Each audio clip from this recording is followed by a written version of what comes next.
Is Jon Jones declining?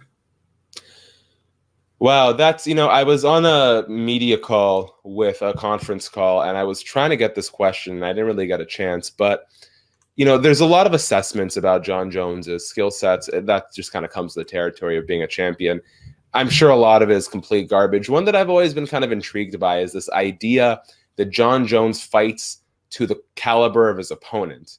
Meaning when he faces tougher opposition, he actually performs better. And when he's facing a quote-unquote lesser threat, that he tends to go to a decision. And if you want examples of that, people would point to his head kick win over Cormier, which was then turned over, as well as his TKO of Alexander Gustafsson in the second fight. And they would contrast that with, let's say, the Thiago Santos fight that went to a close decision, as well as the OSP fight that was a competitive decision. That's something I'm actually really curious about, and I hope I get to ask him about it sometime. I don't know that he's declining. I think there is probably, to some degree, age will catch up to you and you have to adjust to it. I think this is the fight where we'll really see where he's at. But it's when you're someone as dominant as Jon Jones, everyone wants to say that you're declining. No one wants to look at the flip side and say, hey, man, Jon Jones was revolutionary for the time, and he's been doing this for a long time. And there's other young guys who are starting to catch up. It doesn't always have to be about one person getting worse as much as it is about the rest of the division finally starting to make ground. I think Jon Jones is still head and above shoulders the best, but I think people are closing that gap on him.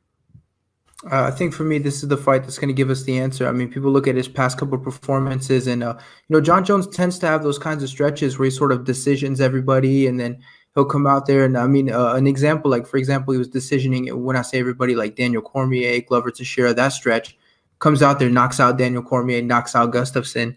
And then now he's kind of back on that stretch where Thiago Santos, what a weird fight. I mean, he, Santos is injured. You're thinking, all right, take him down, do something. He doesn't do it. Anthony Smith, I think people aren't giving him enough credit. I mean, look at the guys he's beating. I mean, losing to Jon Jones, it's no big deal if we're being honest. Like, if you're going to lose to anyone, it's going to be Jones. But, he retired Gustafsson, I believe Ozdemir. I'm trying to think off the top of my head. But so Anthony Smith, that one I can sort of forgive a little bit because it's like, Anthony Smith is elite, and I don't think people give him credit. But for me, his last fight against Thiago, I think that's the one that sort of scared everyone. And you're kind of like, we're not sure. And then Reyes, for me, I think he answers the question because I believe he's 13-0.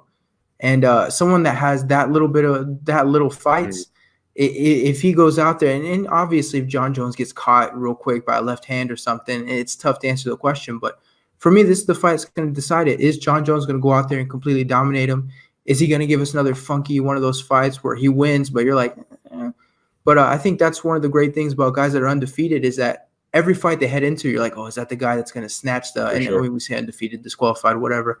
Is that the guy that's going to snatch the O? Is that the guy who's finally going to do it? And it's a lot of fun to speculate, but I think the reason everyone's so jittery, and I tend to think of Ronda Rousey a little bit. She was undefeated. She was dominant, gets shocked. And I think now people are kind of trying to be ready for it. Like, well, it could happen in this one.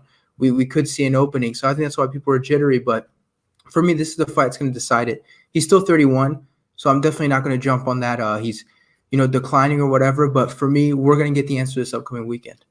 I think Luke Thomas also made a really good point, which is if you kind of look at Georges St-Pierre's career, at some point, especially as he started aging, he came up with a strategy that was primarily about not taking damage and taking sort of the path of least resistance to victory, which was, a combination of his jab and working on the outside and then the takedowns and the wrestling. So I think there's a case to be made that Jon Jones has developed a style which lends to him scoring decisive 50-45 decisions.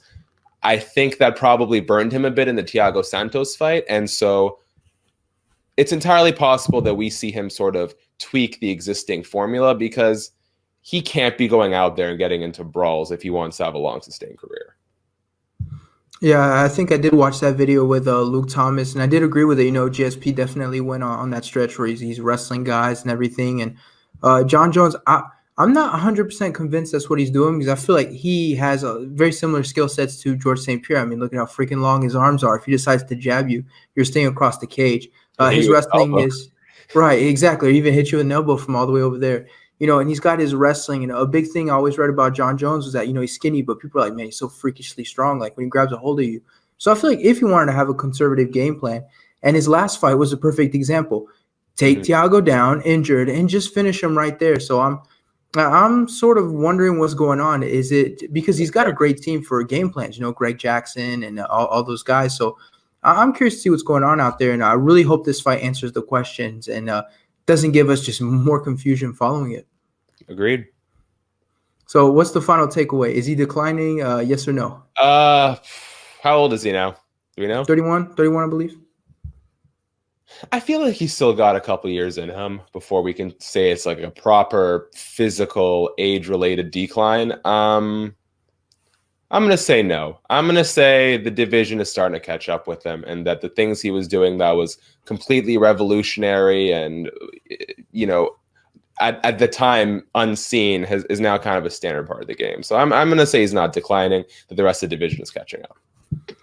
I think it's a fair question based on his past performances, and I think we all tend to look for answers and maybe even excuses. But I don't think he's declining either. And like I mentioned, for me, this fight is going to answer that question. I don't think at 31 you'd be declining that soon.